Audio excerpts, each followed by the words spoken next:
Genesis chapter 11. And the whole earth was of one language and of one speech. And it came to pass, as they journeyed from the east, that they found a plain in the land of Shinar, and they dwelt there.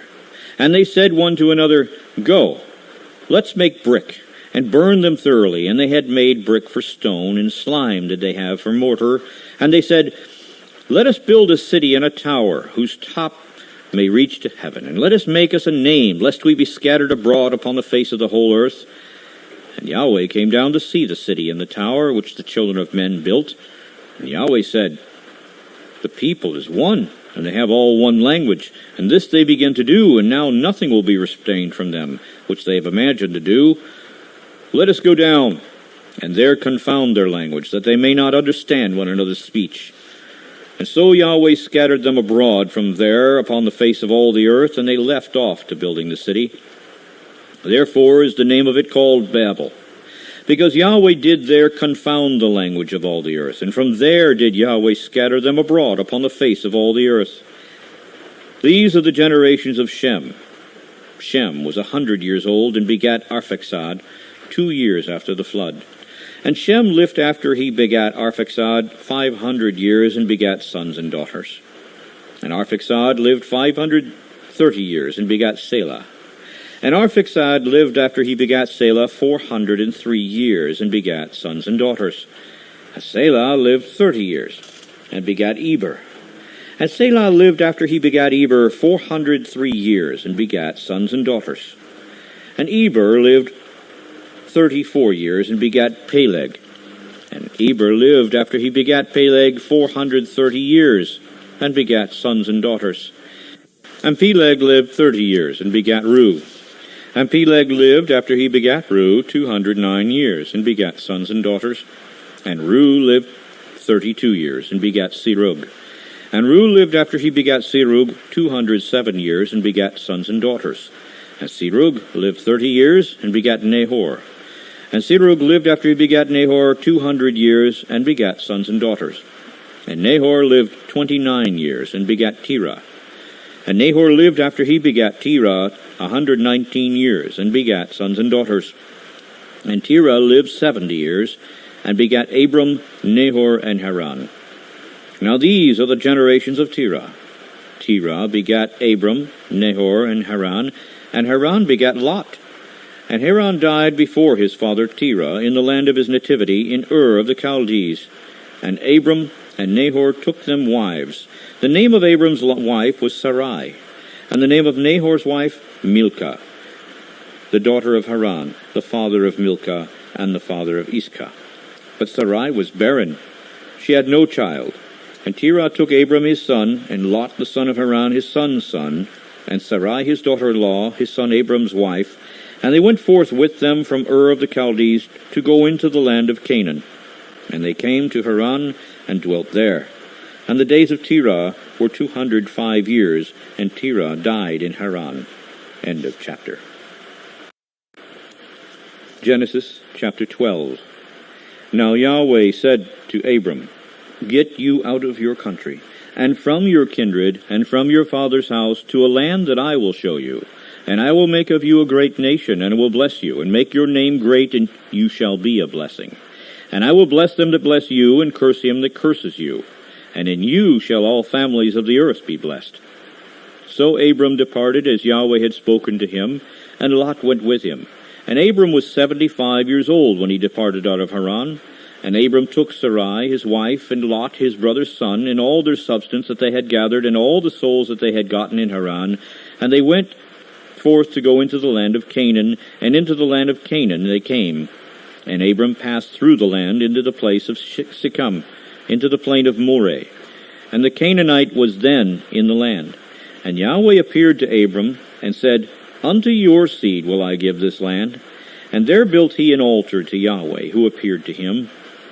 And he removed from there to a mountain on the east of Bethel, and pitched his tent.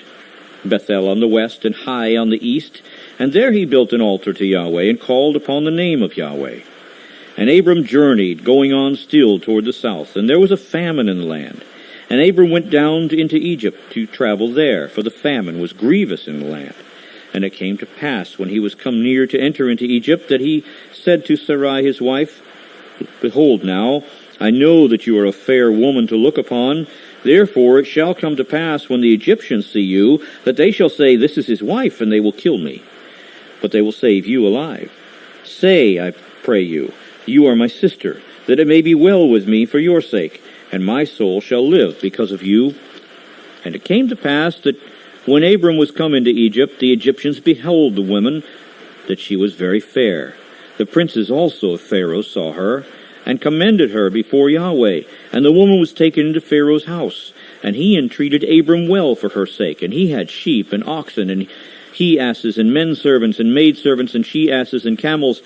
And Yahweh plagued Pharaoh and his house with great plagues because of Sarai, Abram's wife. And Pharaoh called Abram and said, What is this that you've done to me? Why did you not tell me that she was your wife? Why did you say, She is my sister?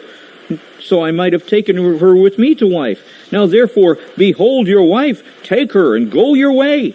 And Pharaoh commanded his men concerning him, and they sent him away, and his wife, and all that he had. End of chapter. Genesis chapter 13. And Abram went up out of Egypt, he and his wife, and all that he had, and Lot with him, into the south. And Abram was very rich in cattle, in silver, and in gold. And he went on his journeys from the south even to Bethel, to the place where his tent had been at the beginning, between Bethel and Hai, unto the place of the altar which he had made there at the first. And there Abram called on the name of Yahweh. And Lot also, which went with Abram, had flocks and herds and tents.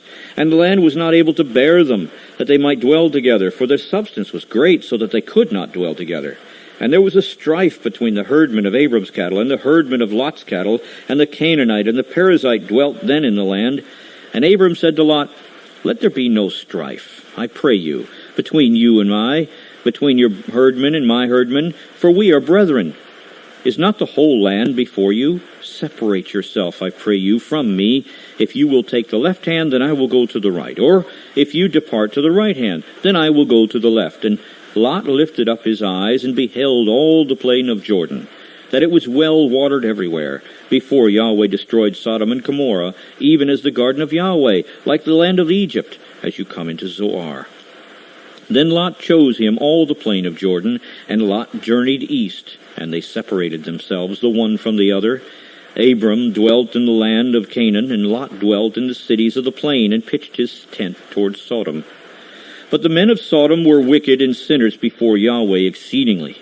And Yahweh said to Abram, after that Lot was separated from him, Lift up now your eyes, and look from the place where you are northward and southward and eastward and westward. For all the land which you see, to you will I give it, and to your seed forever.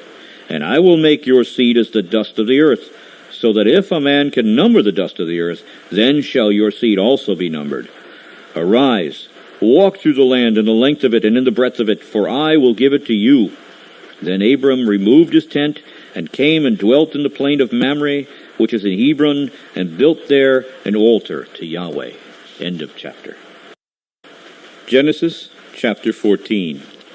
And it came to pass in the days of Amraphel, king of Shinar, Arioch, king of Elasar, Chedorlaomer, king of Elam, and Tidal, king of nations, that these made war with Bera, king of Sodom, and with Birsha, king of Gomorrah, Shinab, king of Admah, and Shemeber, king of Zeboim, and the king of Bela, which is Zoar. All these were joined together in the vale of Siddim, which is the salt sea. 12 years they served Chedorlaomer, and in the 13th year they rebelled. And in the 14th year came Chedorlaomer, and the kings that were with him, and smote the Rephaims in Ashtaroth, Karnaim, and the Zuzims in Ham, and the Emims in Shaveh Kiriatham, and the Horites in their Mount Seir unto El-Paran, which is by the wilderness. And they returned and came to En-Mishpat, which is Kadesh, and smote all the country of the Amalekites, and also the Amorites that dwelt in Hazezon Tamar. And there went out the king of Sodom, and the king of Gomorrah, and the king of Admah, and the king of Zoaim, and the king of Bela, the same as Zoar, and they joined battle with them in the vale of Siddim, with Chedorlaomer, the king of Elam, and with Tidal, king of nations, and Amraphel, king of Shinar, and Arioch, king of Elasar, 4 kings with 5. And the vale of Siddim was full of slime pits, and the kings of Sodom and Gomorrah fled and fell there, and they that remained fled to the mountains. And they took all the goods of Sodom and Gomorrah, and all their victuals, and went their way. And they took Lot, Abram's brother's son, who dwelt in Sodom, and his goods, and departed. And there came one that had escaped, and told Abram the Hebrew, for he dwelt in the plain of Mamre the Amorite, brother of Eshcol, and brother of Aner, and these were confederate with Abram. And when Abram heard that his brother was taken captive, he armed his trained servants, born in his own house, 318, and pursued them to Dan. And he divided himself against them, he and his servants, by night, and smote them, and pursued them into Hobah, which is on the left hand of Damascus. And he brought back all the goods, and also brought again his brother Lot, and his goods, and the woman also, and the people. And the king of Sodom went out to meet him after his return from the slaughter of Chedorlaomer, and of the kings that were with him at the valley of Sheva, which is the king's dale. And Melchizedek, king of Salem, brought forth bread and wine, and he was the priest of the Most High El. And he blessed him, and said, Blessed be Abram of the Most High El, possessor of heaven and earth. And blessed be the Most High El, which has delivered your enemies into your hand. And he gave him tithes of all. And the king of Sodom said to Abram, Give me persons, and take the goods for yourselves. And Abram said to the king of Sodom, I have lifted up my hand to Yahweh, the Most High El, the possessor of heaven and earth, that I will not take from a thread even to a shoe latchet, and that I will not take anything that is yours, lest you should say, I have made Abram rich, except only that which the young men have eaten, and the portion of the men which went with me, Aner, Eshcol, and Mamre. Let them take their portion. End of chapter. Genesis chapter 15. After these things the word of Yahweh came to Abram in a vision, saying, Fear not, Abram, I am your shield, and your exceeding great reward. And Abram said, Sovereign Yahweh, what will you give me, seeing I go childless, and the steward of my house is this Eleazar of Damascus? And Abram said, Behold, to me you have given no seed, and lo, one born in my house is my heir. And behold, the word of Yahweh came to him, saying, This shall not be your heir, but he that shall come forth out of your own bowels shall be your heir. And he brought him forth abroad, and said, Look now toward heaven, and tell the stars, if you be able to number them. And he said to him, So shall your seed be. And he believed in Yahweh, and he counted to him for righteousness. And he said to him, I am Yahweh that brought you out of Ur of the Chaldees to give you this land to inherit it. And he said, Sovereign Yahweh, whereby shall I know that I shall inherit it? And he said to him, Take me a heifer of 3 years old, and a she-goat of 3 years old, and a ram of 3 years old, and a turtle-dove, and a young pigeon.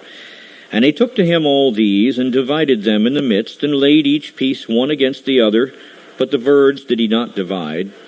And when the fowls came down to the carcasses, Abram drove them away. And when the sun was going down, a deep sleep fell upon Abram. And lo, a horror of great darkness fell upon him. And he said to Abram, Know of a surety that your seed shall be a stranger in a land that is not theirs, and they shall serve them, and they shall afflict them 400 years. And also that nation whom they shall serve will I judge, and afterward shall they come out with great substance. And you shall go to your fathers in peace. You shall be buried in a good old age.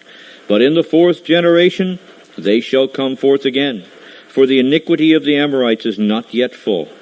And it came to pass that when the sun went down and it was dark, behold, a smoking furnace, and a burning lamp that passed between those pieces. In the same day Yahweh made a covenant with Abram, saying, Unto your seed have I given this land, from the river of Egypt unto the great river, the river Euphrates, the Kenites, and the Kenizzites, and the Cadmonites, and the Hittites, and the Perizzites, and the Rephaims, and the Amorites, and the Canaanites, and the Girgashites, and the Jebusites. End of chapter.